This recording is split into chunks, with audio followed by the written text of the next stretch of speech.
Hi there, this is James Swanwick, and you're listening to the Alcohol Free Lifestyle Podcast, where you learn how to take back control over alcohol and live a life of health, wealth, love, and happiness. Hi, everyone, and welcome to the podcast. This is Victoria English, head coach at Alcohol Free Lifestyle. Today, I'm sharing something very personal with you, something that I never imagined that I would be able to write, let alone share on a podcast that is distributed around the world. But during my years of living alcohol-free, I've learned so much about myself and about people. We are more alike than we are different. And although our experiences may not be the same, our feelings are often very, very much aligned. And so as I read this letter, I encourage you to listen, hopefully without judgment, and perhaps notice what resonates with you. Notice your takeaways. Look for any moments of learning, opportunities for growth. Thank you for allowing me to come into your life today and for listening to my story. So here goes. To the one I loved. I never thought I would actually have the courage to write this and deliver it to you. Since we lived together for years, you've found previous versions of this letter in the garbage can, but we never talked about it. You never took my words seriously, and you had me under your spell. We both knew it. Here's the thing I've realized in our years apart. It wasn't me. It was you. I've spent years feeling so guilty and ashamed of how I behaved during our relationship. But I did what most of your lovers couldn't do. I dumped you. Yep, it took me years of back and forth, breakups and makeups. How I wish I had done it sooner. But I was naive. By the time I realized what was happening with you, you had me in your web. When we met, I was so young, just a teen. We knew of each other, but rarely talked or anything. I'd see you at parties and we'd chat, but never spent time thinking about you.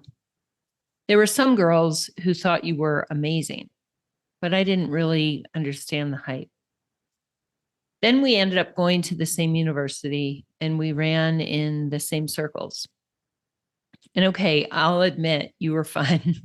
We did have a blast. You were a fun flirtation, but I was focused on other things and you knew it. I had other things filling my day. And, when I got older, I realized that actually you were fun, but it was the other stuff that made it fun. It was being with friends and going to a football game. It wasn't all about you. You were just ornamental, not instrumental in my good times. We lost touch for the most part after college. I would run into you now and then, but I was busy with my young family. Nobody else mattered. We would say hello at a party. I never gave you a second thought.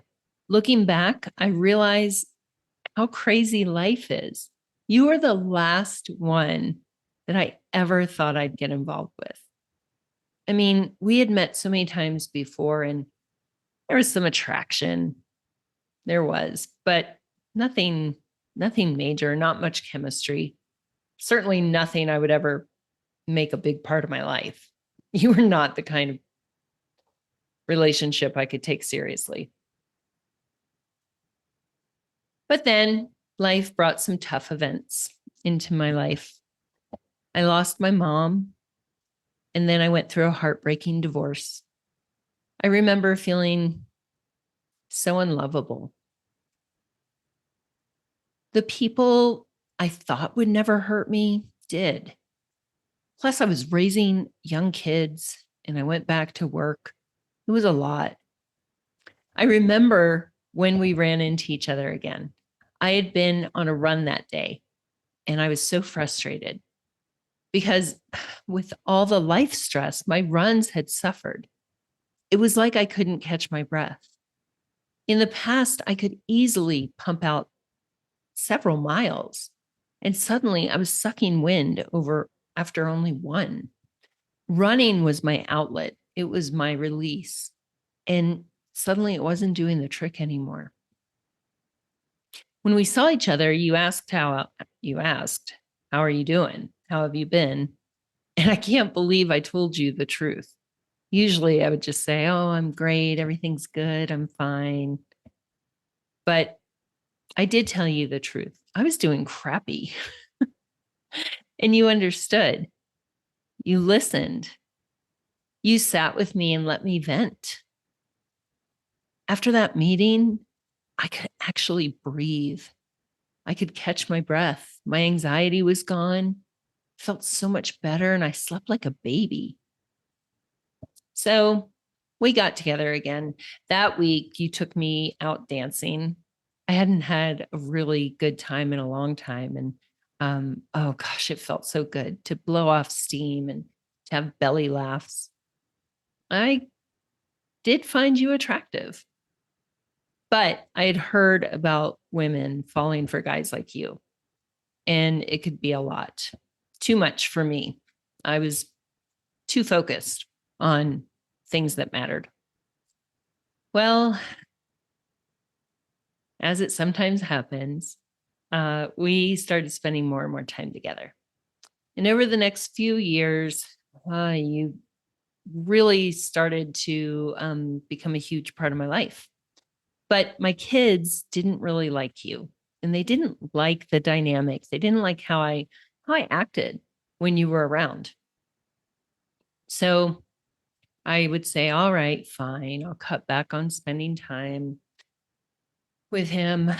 But the stress was so heavy, it just never seemed to let up. So when you and I would talk, you would remind me that you got it, you understood me. You would tell me that I was unappreciated and that I deserved a break. You and I laughed together, you would wipe my tears, and we would make big plans for the future. Such big plans. But the plans never happened. But you know what? Who had time? I was just staying afloat. I was swamped. I figured it would happen someday. Well, eventually, I realized that our dates were getting boring and you wanted to be around more and more. You were really pushing my boundaries. You wanted to hang around the house like when I was really doing nothing, like when I was cleaning, when I was watching TV, while I was just browsing online. You'd want to be sitting there with me. It was annoying, but I don't know. I felt bad. I felt like it was fine. So, it was the same old, same old. Our dates would start out great because, you'd try to spice it up, make it fun again. And they would start out fun. But after about an hour, it was always the same. You were just sitting there, same old conversations. And I would end up getting all upset. So I started to think about seeing you even less often. I thought maybe if I don't see you for weeks at a time, we'll have the spark back. Maybe it'll be fun again. Maybe I need to miss you and you need to miss me. So, it's crazy because after just a few days away from you, I would start to feel more like myself. I'd feel like the real Victoria, and my negative self-talk would improve and I'd just be better. But then I'd start to miss you and feel kind of bad. And you were persistent. You'd make promises. You'd tell me it would be like it used to be. And I did miss you. I'm not going to lie. So I figured I could have the best of both worlds. I could be the perfect mom. I could thrive professionally and personally. I could be in great shape. I'd have my time working out. And then I could just see you when I felt like it. I would be in control. I would make the rules. And it would be great. And for a while, it would be. It really would be ideal. And I felt so proud because I had boundaries again. I was thriving. But annoyingly, it would end up the same after a couple of months. And then after a couple of weeks. And you also started to get mean. After sharing all my stories, all my vulnerabilities with you, you started to turn on me and like weaponize my insecurities. You'd laugh at my plans to improve my life and say I was hopeless, a failure. I couldn't make it on my own. You told me I deserved to suffer because I wasn't really even a good mom. In fact, I wasn't a good anything. And that I was a fraud, that I was an imposter, that I was trying to put on this facade for the outside world and wear this mask, but that only you knew the truth about me. It was terrible. Well, that was it for me. I was done with you. I knew by then that having you around, even occasionally, was going to be a bad idea. It was always going to end up the same. My kids hated you. And I hated that I still loved you. I hated that I still missed you. And then it would get easier. And then you'd show up at a party, a football game, and we'd go home together. The morning after was soul crushing. I couldn't believe how weak willed I was. So I filled my days up with other things: exercise, Bible studies, work, my friends, my kids, all the things I could think of to keep you off my mind. I remember the last time we hooked up.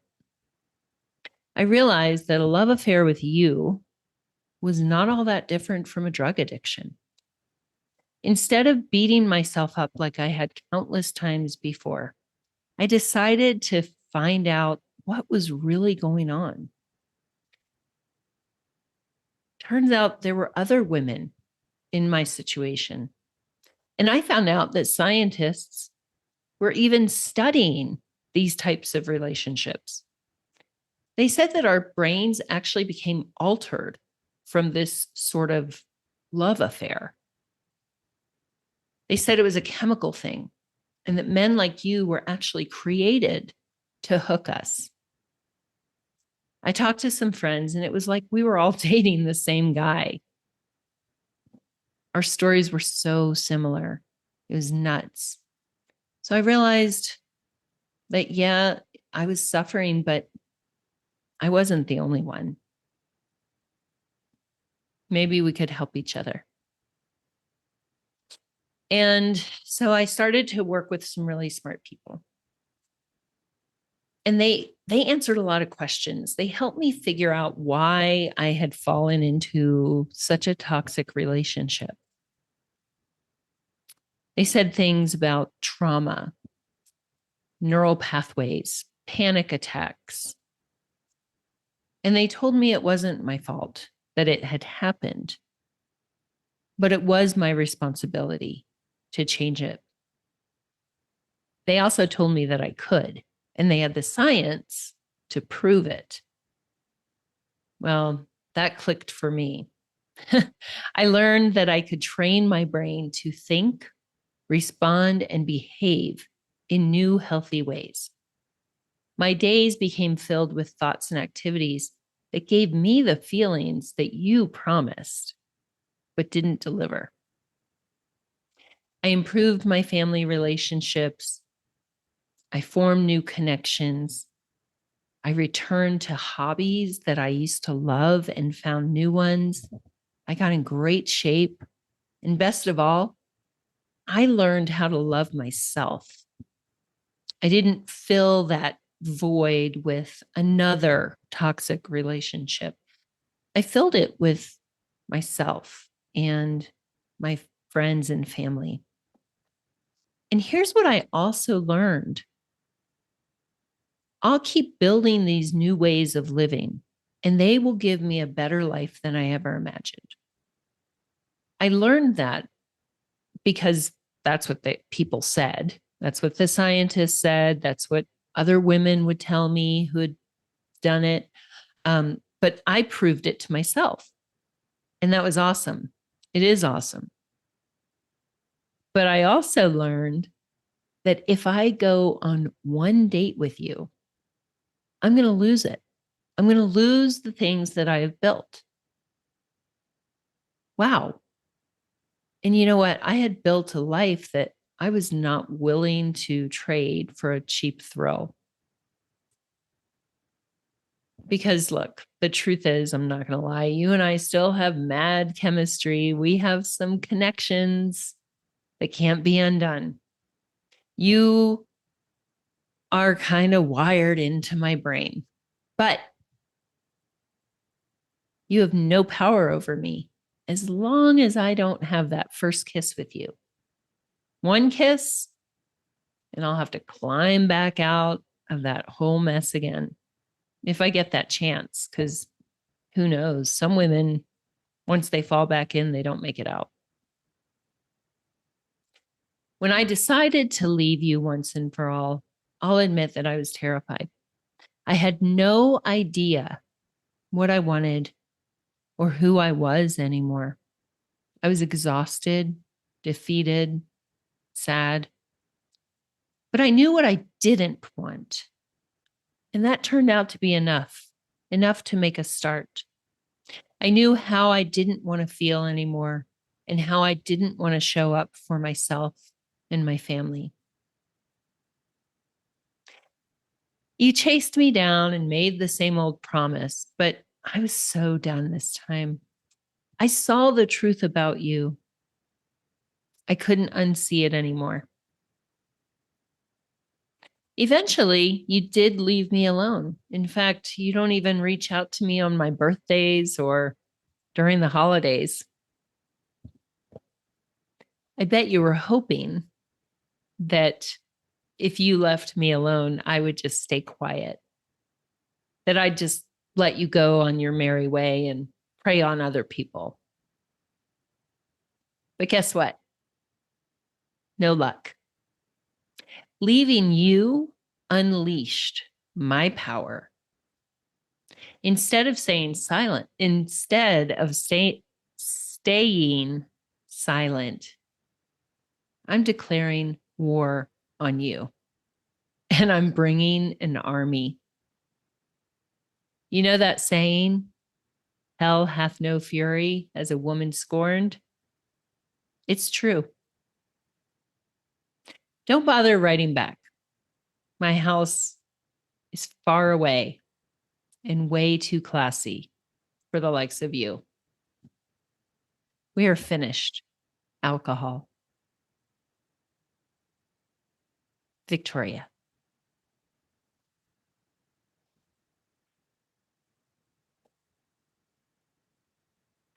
So if that resonates with you, I hope that this gives you hope. It reads like an abusive relationship, doesn't it? Because it is. Until it's not. There is a way out. Maybe it's with us. Maybe it's some other way, but there is a way out. As I mentioned, feel free to book a call, have a 15-minute chat with me or one of our other amazing coaches. If we can help you, we'll share some other resources. It's worth a call. You're worth a call. Let's show alcohol who's boss. Until next time, have a beautiful day and take good care. Hi, this is James Swanwick, and we're taking applications for our 90-day and 1-year stop drinking programs. Clients are mostly executives, entrepreneurs, and investors who have tried unsuccessfully and repeatedly to stop drinking but remain stuck in a frustrating cycle of stop-start, stop-start. Our programs are not AA, which has a reported 7% success rate. Our programs are not rehab, which has a reported 6% success rate. Our 90-day and 1-year programs involve a safe, fun, virtual community of high achievers with a process that boasts an incredible 92% success rate of clients reaching at least 90 consecutive days alcohol-free. We use the latest neuroscience and personal development processes to help rewire clients' brains around alcohol and minimize its importance in their lives. We will show you how to powerfully socialize with friends, family, and colleagues, what to say and how to say it so people don't mistakenly think that you're an alcoholic or have a problem, and how to eliminate the temptation of returning to constant drinking so you can finally break the stop-start cycle. To ensure client success, Project 90 can only accept 15 new clients each month. Some of those happy clients include John Keltner from California, who said, "I've lost 10 pounds." Susie Vaughn, a real estate broker in Tennessee, who said, "I've generated 20% more leads." Jessica Gaines-Jarbo from Kentucky, who says, "I've now got joy, focus, presence, and clarity." And Joe Worley from Michigan, who says, "My wife has the real Joe back."